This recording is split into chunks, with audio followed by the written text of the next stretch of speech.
Let me thank the Transparency Institute for the invitation. And the topic that I'm supposed to be speaking about is principled leadership, and I will get to that eventually at the end. But I want to start off by saying that I think our institutions in this country are breaking down.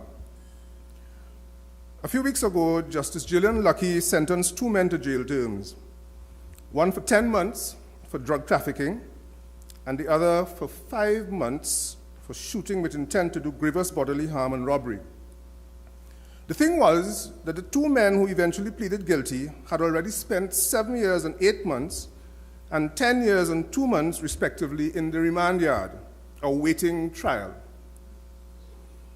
This is by no means an unusual story. The remand yard, which accommodates prisoners awaiting trial, is overflowing. The prisons are overflowing. A murder trial by jury can last 6 months to a year, occupying the time of 1 judge and many lawyers. There's a large backlog of persons awaiting trial for murder. Criminal proceedings rules are still being worked on. The abolition of preliminary inquiries had to be reset after the Section 34 scandal. And I agree certainly with Christopher Hamill-Smith that Section 34 was a most grievous assault on our Parliament. This country is yet to record a conviction for serious white-collar crime. The Piarco accused are yet to darken the doors of the High Court for trial in their matter, which is now almost 20 years since the offenses were allegedly committed. The criminal justice system is probably not dispensing justice given the delays that are common, and the prison system is helping to foster criminality. The criminal justice system is broken. A few weeks ago, the chairman of the Teaching Service Commission all but threw up his hands in the air when he testified before a parliamentary committee that there were several hundred cases of complaints against teachers to be adjudicated, and each of these had to be given due process. 2 years ago, our existing education minister complained to the President of the Republic about the failure of the Teaching Service Commission to appoint a chief education officer. And 2 years ago, Satmaraj said the Hindu board would not wait on the Teaching Service Commission to discipline errant teachers. The Express, in a recent editorial, commented on the fact that it had taken the Teaching Service Commission 2 years to adjudicate the complaints against a teacher who has now been barred by irate parents from a Muslim school. Complaints have been made under the UNC, the PNM, the NAR about the Teaching Service Commission and the other service commissions. Every government has sought to circumvent the Public Service Commission by using contract workers, a practice which has the downside of opening the worker to exploitation and injustice. The Police Service Commission is near powerless to appoint a police commissioner. So convoluted is the process which nobody is happy with. Not the government in power, not the opposition, not the acting commissioner of police. So why is this so? The service commissions are broken institutions. The Integrity in Public Life Act of 2000 was a well-intentioned piece of legislation. It was passed, if you remember, by unanimously. Every single member of Parliament voted for it. But it was not focused on the right objectives. In my view, the Integrity Commission should be heavily focused on detection, investigation, and prosecution of serious wrongdoing. It should be an institution which is feared and respected. Our IC is neither feared nor respected.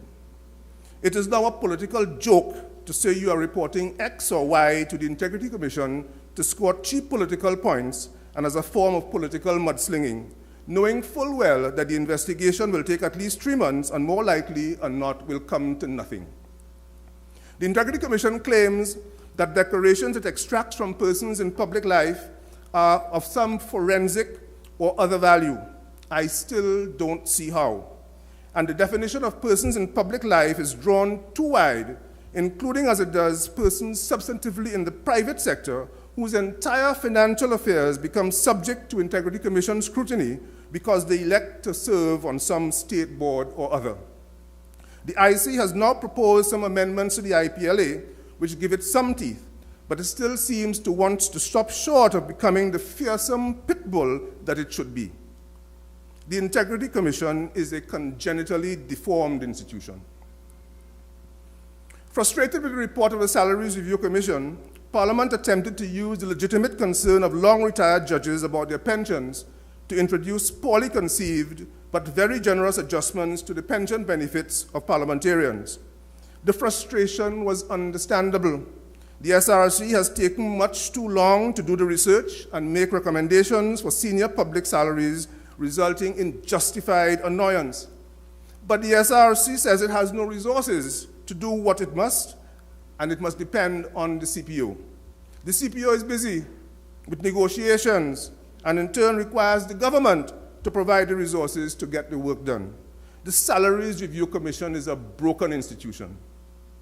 Commissions of inquiry sit for months and years at great cost to the taxpayers, during which witnesses are summoned, thumb their noses at the summons and do not show up. And reports are written and presented and promptly shelved and forgotten. Piarco Airport, 1990 coup, and now Las Alturas. But the list of failed commission inquiries can go back a couple of centuries in this country. But not only commissions of inquiry. Forensic reports from which people like Bob Lindquist made a lot of money, reports to the Securities Exchange Commission on corporate wrongdoing, police investigations into missing files, all end up amounting to naught.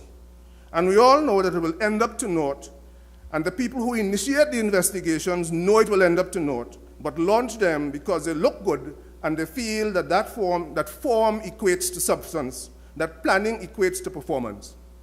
We make a great show of appearing to do something when things go egregiously wrong, and then we do nothing. The education system is broken. With an unstated focus on throughput, many children pass through the system, primary to secondary, and emerge unable to read and write. And they emerge angry and disaffected and beaten down. Tertiary level graduates, even law school graduates, cannot write proper English, much less lose language with skill, subtlety, and creativity. All around us, our institutions are broken, limping, pretending to function. The media, Carnival, the central bank, the CSO, the universities, the licensing office, the police service. Broken institutions deliver mediocrity, and then we ratchet down our expectations and our standards to suit what they deliver. Think about that when next you cross a bridge designed by one of our engineers, or lie on the operating table with one of our medical school graduates over you or your child with his scalpel. But we must understand that broken institutions also foster corruption. Helen Drayton made the insightful observation when examining a recent Ansel McCall poll on crime. She said this, and I quote, "Only last week, in the results of an Ansel McCall poll, citizens identified crime as more urgent than public corruption and poor leadership. What is ironic," she says, "is the way that public corruption is compartmentalized from other crimes when it is the worst of crimes, including blood crimes." And goes to the point that Christopher Hammersmith made earlier, that in Section 34, the talk that Minister Volney was talking about was about blood crimes, ignoring the fact that white-collar crime is, in fact, in many ways, worse than blood crimes. In fact, the pollsters themselves, in this Ansel McCall poll, framed corruption as an issue that was different from crime. In our society, it's as if we in our society perceive that corruption is really not a crime. I have argued that corruption is endemic in this country because our systems and processes, that is, our institutions, do not work. They don't work because we view them with suspicion, worried that the outcome it produces for us will not be fair, that it will be influenced by our ethnicity, our class position, our gender, our complexion, or the straightness or crinkliness of our hair. And our suspicion leads us to subvert the said institutions by bribery, contact, grease hand, and bubble. And our very acts of subversion contribute to the failure of the institutions. And so the institutions don't function properly, and they confirm our suspicion. Who among us believes that it was an innocent mistake or the naivete of a judicial support officer which caused files from the judiciary to end up in the law office of a private attorney? Who believes that? Whether it was or not, the judiciary has been dealt a grievous blow. Now, why are our institutions failing? In the last few years, my mind has been exercised with this question: what accounts for our broken institutions, or as Lloyd Best used to call them, institutions in a state of pre-collapse? First, I am convinced that the problem lies with the society's elite, and the point was made here before. I think it was by Victor Hart. It lies with the elite in the society. It's not about the bandits out there with the guns. It is not the ordinary man in the street. It is not the unproductive CPEP workers. It is not the teachers and the policemen and the public servants who don't work and who are indifferent. It is the elite in our society who are the problem. It is us who are the problem. It is we who lead in the private sector and the public sector, in the judiciary, in the trade unions, and in the professions. It is we who are responsible for the place. That is the definition of an elite. The definition of an elite in the place is that the people take responsibility for the place. And we don't take responsibility for the place. But there are things that we, the elite, need to understand about ourselves.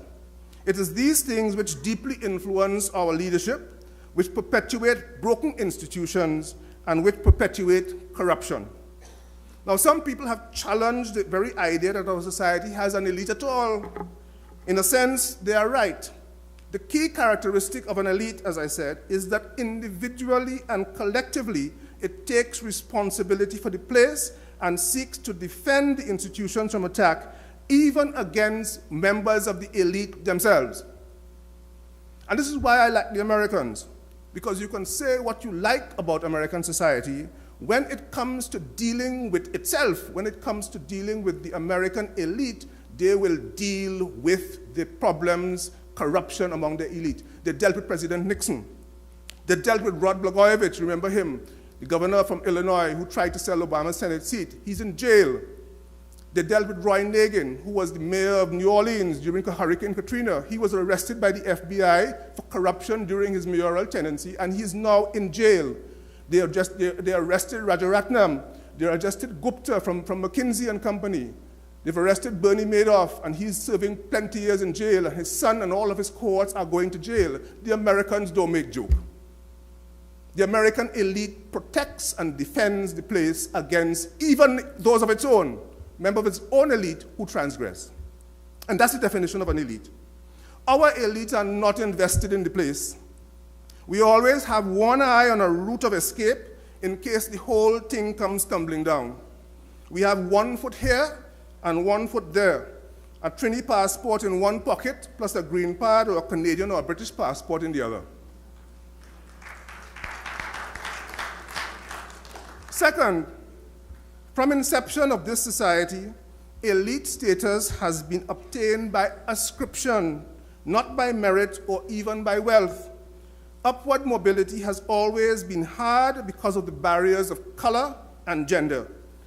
We don't encourage celebrity in this country. Celebrities are to be brought down to earth quick.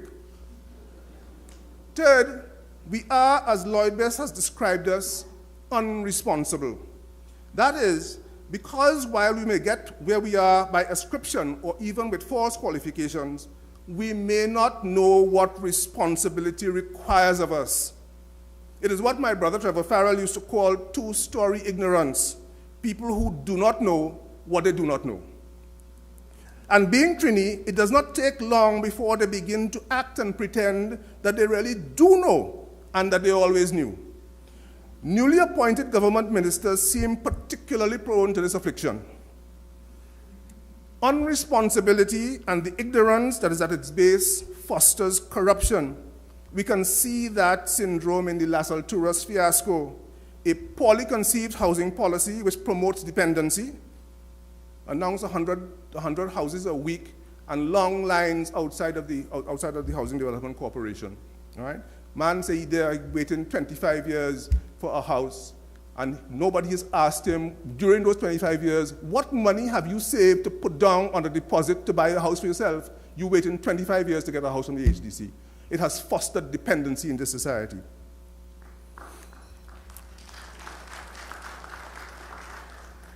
And the target that we had for housing was an ill-conceived target. I remember when I'd done some work for the HDC back in 2008. At that point in time, when the NHA became the HDC, the number of people who had applied for houses from the NHA was about just over 20,000 people. And the NHA wasn't building any houses. When I started to do some work for the HDC, the list had reached 95,000. What is the list today? Over 200,000 people are on the HDC list waiting for houses. From 20,000 in 2005 to over 200,000 people on that list in 2015. Where these people come from? And what the hell have they been doing in terms of dealing with their own circumstances over the last many years? And Las Alturas has also raised the questions that somebody has raised here about government-to-government contracts and the use of a Chinese contractor with Chinese labor under questionable circumstances. And importantly, the Las Alturas housing inquiry is not going to trouble Keith Rowley, I don't think, but it's certainly going to shine a spotlight on the professionals in our society in terms of taking on their responsibilities as professionals.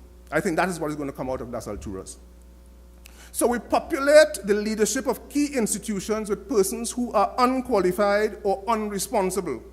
And we do not embrace the ethos of institution preservation and institution building because these people who lead these institutions just don't know. They focus on the hardware, but they don't understand the software of the institutions that they are put to run. And when that happens, you get bent and broken institutions. I want to remind you that it takes years or decades to build an institution, but it may take mere months to mash it up. So what do? How do we halt the slide into anarchy or duendom, as Leroy Clark might describe it? The first thing that we have to recognize, and it's not really the 800-pound gorilla in the room because I think we all understand it, ethnic competition is a major challenge to any agenda focused on repairing or restoring our institutions. Ethnic competition in our society is a major challenge to any agenda focused on repairing and restoring our institutions. An important element of the competition is the control of key institutions of state, the intelligence services, the police, the army, the judiciary, the DPP, the universities, and of course, the Treasury. One of the effects of ethnic competition is that it is seen to be preferred to have control even of a broken institution once there is assurance that it serves one's purpose. The gaze is never lifted above one's ethnic navel. But such a gaze, such a focus is myopic and ultimately will be self-defeating.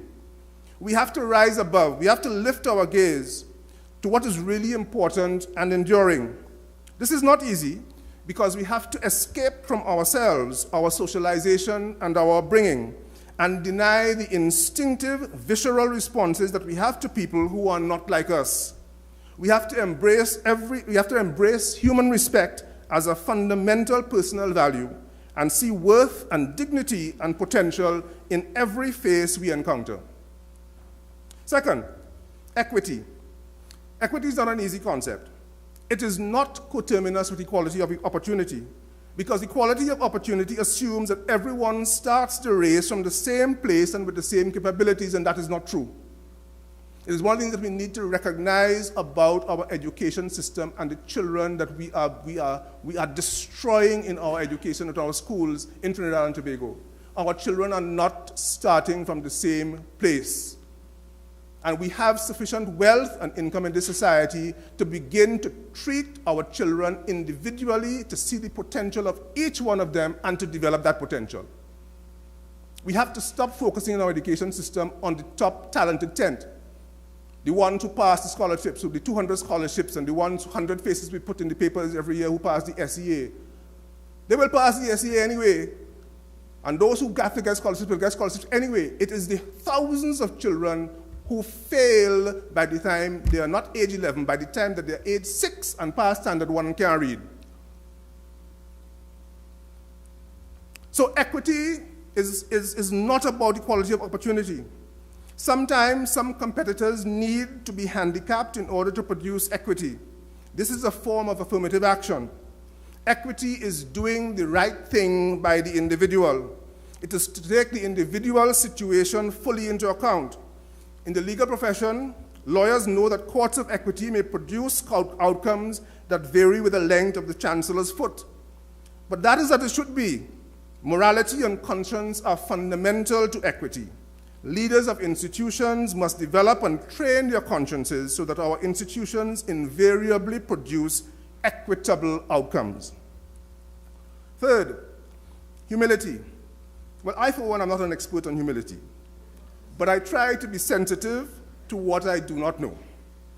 And when I do not know or know enough, I seek the counsel of those who do know. One of the fatal flaws of leadership here is that we are encouraged to believe that we are supposed to know everything. And I come back to our newly appointed government ministers, because the culture of the public service is such that, and it's particularly so over the last 20 years, that all of the public service now looks to the minister for direction. So a newly minted minister who knows nothing walks into the ministry after the election and sits down, and all the public servants are looking at him or her for direction. And within 6 months, that person has become an expert in agriculture, in energy, in whatever. So humility, you need to have humility.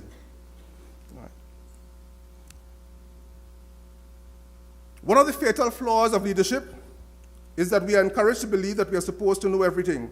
In developed countries, knowledgeable and accomplished businessmen employ consultants to advise them. Here, our businessmen counsel themselves on every aspect of their business and would probably only seek the services of a lawyer when they get into trouble. This is one of the key aspects of the concept of servant leadership as articulated by Robert Greenleaf. Leaders don't always lead from in front. Sometimes they are prepared to follow those who know better than they do what needs to be done in particular circumstances. And I encourage you to read Robert Greenleaf's book on servant leadership. This is the original concept of servant leadership. The fourth is courage. And somebody else had talked about it here earlier this morning. I have come to understand that ours is a society that was founded and maintained by violence and fear and intimidation. We are a traumatized people. Our politicians seek to intimidate us. Everyone is wary because the government is so large and so intrusive that everybody depends on the government and hence politicians for their livelihood and their business success. Business leaders, university academics, lawyers, public servants, all perceive themselves to be dependent on the government and must succumb to the fear of victimization, so they tread warily. They voice support for the PIP, that is the party in power, which today happens to be the PP. Whether that party in power is principled or not, power must be feared and obeyed until at least we can escape. So we need courage to stand up and do what is right. We do have courageous people here, and I will call some names at the risk of being proved wrong. I mean, I was always told one shouldn't call names, and I remember when we were setting up the St. Mary's College Hall of Fame, there's a small committee comprising myself and Father Lifehook and Sir Ellis Clark, and Father Lifehook was insistent that we should not induct anybody into the St. Mary's College Hall of Fame until they were dead, because then they could do no more harm. But I will take the risk of calling out some people in the society who I think, in my view, are courageous people, and I hope that they don't prove me wrong. Reggie Dumas, Suniti Maraj, Emil Elias, say what you like about him, Father Clyde Harvey, Douglas Mendez, Martin Daly, and I'm going to name only one politician, David Abdullah, who are exemplars, I think, to be followed and I think emulated. I do not mean to suggest that they are always right, but it is clear to me that they are motivated by their convictions about what is right, and they are not afraid to speak out and to act. To preserve and build our institutions, leaders must have courage. And fifth, mindfulness. And I'm very grateful to an old friend, Nazir Sultan, for articulating this concept to me, which I think encapsulates the others in some respects. It means that we always engage our cognitive brains and suppress our primitive instinctive brain. Our primitive instinctive brain is programmed for survival. It is selfish, it is tribal, it is disposed to violence. Mindfulness means that we take everything into consideration when confronted with an issue, not just our own selfish interests. It means that we respect and value every human person that we encounter, especially those who work with us. It means that we pause and bring our ethical training to the fore when confronted with ethical issues. We need mindful leadership. These all add up to principled leadership, the kind of leadership on the part of our elite that will ensure the preservation and growth of our institutions and thereby minimize the scourge of corruption that has stalked this land for centuries. This country started off with corruption. It did. Spanish Trinidad was completely lawless. There was law. We talked about law this morning. The Spanish had law, and everybody broke the law, from the governor down, broke the law, trading with the enemy. So yes, we need laws, and we have them. We saw that from the presentation. We have the laws. But it is really principled leadership of our institutions, including those responsible for enforcing the laws, that will make a difference to the problem of corruption in our society. I thank you, ladies and gentlemen.